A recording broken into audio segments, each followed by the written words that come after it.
ಇವತ್ತು ಚಿತ್ರದುರ್ಗದಲ್ಲಿದ್ದೀವಿ. ನಮ್ಮ ಬೆಳಗ್ಗೆಯಿಂದ ಭಾಳಷ್ಟು ಜನ ರಿಪೋರ್ಟ್ ಕೇಳಿದ್ದಾಯಿತು. ಈಗ ಇಲ್ಲಿನ BJP ಅಧಿಕೃತ ಅಭ್ಯರ್ಥಿಯಾದಂಥ ಗೋವಿಂದ ಕಾರಜೋಳ ಸರ್ ಇದ್ದಾರೆ. ಸೊ ಅವ್ರನ್ನೇ ಮಾತಾಡ್ಸೋಣ. ಸರ್ ನಮಸ್ಕಾರ, ಹೇಗಿದ್ದೀರಾ? ನಮಸ್ಕಾರ, ಯುಗಾದಿ ಹಬ್ಬದ ಶುಭಾಶಯಗಳು. ಹೊಸ ವರ್ಷದ ಹಾರ್ದಿಕ ಶುಭಾಶಯಗಳು ನಿಮಗೆ. Yes sir, thank you. So ಹೇಗಿದೆ ಸರ್ ನಿಮಗೆ ರೆಸ್ಪಾನ್ಸ್? ಇಲ್ಲೆಲ್ಲ ಕಾರ್ಯಕರ್ತರ ರೆಸ್ಪಾನ್ಸ್ ಹೆಂಗಿದೆ? ರೆಸ್ಪಾನ್ಸು ಚೆನ್ನಾಗಿದೆ. ಪ್ರಶ್ನೆ ಕೇಳಲೇಬಾರ್ದು ಅಂತ 500 ಜನ ಕಾರ್ಯಕರ್ತನ ಹಾಕೊಂಡಿದ್ದಾರೆ. ಜಾಸ್ತಿ ಏನಾರು ಕೇಳಿದ್ರೆ ಅವಾಜ್ ಎಲ್ಲ ಕಾರ್ಯಕರ್ತರು ರೆಡಿಯಾಗವ್ರೆ. ರೆಸ್ಪಾನ್ಸು ಭಾಳ ಚೆನ್ನಾಗಿದೆ. ಎಸ್, ದೇಶದ ಜನ ಬಯಸ್ತಾ ಇದ್ದಾರೆ. ದೇಶದ ಅಭಿವೃದ್ಧಿಗಾಗಿ, ದೇಶದ ರಕ್ಷಣೆಗಾಗಿ ಮತ್ತು ಸುಭದ್ರ ಸರ್ಕಾರದ ಅವಶ್ಯಕತೆಗಾಗಿ ನರೇಂದ್ರ ಮೋದಿಜಿಯವರೇ ಮತ್ತೆ ಪ್ರಧಾನಮಂತ್ರಿ ಆಗಬೇಕು ಅಂತ 140 ಕೋಟಿ ಜನ ಹಂಬಲಿಸ್ತಾ ಇದ್ದಾರೆ. 28ರಲ್ಲಿ ಎಷ್ಟು ಗೆಲ್ತೀರಿ ಸರ್ ನೀವು? 28ಕ್ಕೆ 28 ಗೆಲ್ತೆ. ಓಕೆ ಸರ್, ಒಂದು ನಾನು ಕೇಳೋವಂಥದ್ದು, ಸಾಮಾನ್ಯವಾಗಿ MP ಕ್ಯಾಂಡಿಡೇಟ್ಸ್ ಯಾರೇ ನಿಂತ್ಕೊಳ್ಳಿ ನಮಗೋಸ್ಕರ ಓಟ್ ಹಾಕ್ಬಿಡಿ, ಮೋದಿ ನೋಡ್ಕೊಂಡು ಹಾಕಿ ಅಂತ ಹೇಳ್ತಾರೆ. ಮೋದಿ ಒಂದೇ ನಿಮ್ಮ ಎಸ್, ಮೋದಿಗೋಸ್ಕರನೇ ಹಾಕಬೇಕು. ಎಸ್. ಸೊ ಯಾಕೆ ಮೋದಿ ಅವ್ರ ಸಲುವಾಗಿ ಅನ್ನೋದು ನನಗೊಂದು ಸ್ವಲ್ಪ ನೀವು ಅವಕಾಶ ಕೊಟ್ಟರೆ ಹೇಳಿ. ಖಂಡಿತ ಸರ್, ನಿಮ್ಗೆ ಅವಕಾಶ ಫುಲ್ ಐತೆ ಸರ್. ಯಾರು ಹೊಡಿಬೇಕಲ್ಲ, ಸೈಲೆಂಟ್ ಆಗಿರೋ ಫುಲ್ ಹೇಳಿ ಸರ್. ಒಂದು ಕಳೆದ 23 ವರ್ಷಗಳಿಂದ ದೇಶದಲ್ಲಿ ಸಂವಿಧಾನಕ್ಕೆ ಹುದ್ದೆಯಲ್ಲಿರ್ತಕ್ಕಂಥ ವ್ಯಕ್ತಿ ನರೇಂದ್ರ ಮೋದಿಜಿ. ಗುಜರಾತಿನ ಮುಖ್ಯಮಂತ್ರಿಯಾಗಿ, ದೇಶದ ಪ್ರಧಾನಮಂತ್ರಿಯಾಗಿ 10 ವರ್ಷಗಳ ಕಾಲ ಕಳಂಕರಹಿತ ವ್ಯಕ್ತಿತ್ವ, ಅಭಿವೃದ್ಧಿನೇ ಗುರಿ ಇಟ್ಕೊಂಡು ಆಡಳಿತವನ್ನು ಮಾಡಿದಂಥವರು. ದೇಶದಲ್ಲಿ ಭಯೋತ್ಪಾದಕರ ಹುಟ್ಟನ್ನು ಅಡಗಿಸಿದಂಥವರು. ಅಷ್ಟೇ ಅಲ್ಲದೇ ಇಡೀ ಪ್ರಪಂಚದ ಅನೇಕ ದೇಶಗಳವರು ಭಾರತ ದೇಶನೇ ನರೇಂದ್ರ ಮೋದಿನೇ ಹಿರಿಯಣ್ಣನಾಗಬೇಕು ಅಂತಕ್ಕಂಥ ಬಯಕೆ ಇದೆ.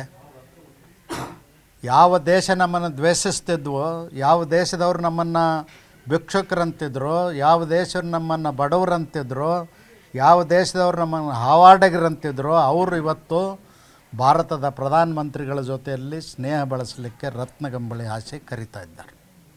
ಅಷ್ಟೇ ಅಲ್ಲ, ವ್ಯಾಪಾರ ವಹಿವಾಟನ್ನು ಮಾಡಲಿಕ್ಕೆ, ಬಂಡವಾಳ ಹೂಡಿಕೆ ಮಾಡಲಿಕ್ಕೆ ಮುಂದೆ ಬರ್ತಾ ಇದ್ದಾರೆ.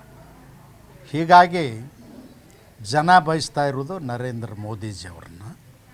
ಅದಕ್ಕಾಗಿ ನಾವು ನರೇಂದ್ರ ಮೋದಿಜಿಯವರೇ ನಮ್ಮ ಟ್ರಂಪ್ ಕಾರ್ಡ್.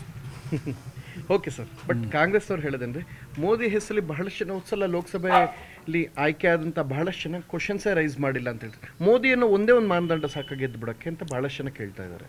ನೋಡಿ, ಮೋದಿಯವರ ಆಡಳಿತವನ್ನು ಅರ್ಥ ಮಾಡಿಕೊಂಡವರು, ಸರಿಯಾಗಿ ಅರ್ಥ ಮಾಡಿಕೊಂಡು ದೇಶದ ಅಭಿವೃದ್ಧಿ, 60 ವರ್ಷದ ಕಾಂಗ್ರೆಸ್ ಆಡಳಿತ ಅಭಿವೃದ್ಧಿಯನ್ನು ಒಂದು ತಕ್ಕಡಿಯಲ್ಲಿ ಹಾಕಿ 10 ವರ್ಷದ ಆಡಳಿತವನ್ನು ಒಂದು ತಕ್ಕಡಿಯಲ್ಲಿ ಹಾಕಿದರೆ 2 ಪಟ್ಟು ಹೆಚ್ಚು ತೂಗ್ತದೆ. 200 ಟೈಮ್ಸ್ ಹೆಚ್ಚಿದೆ.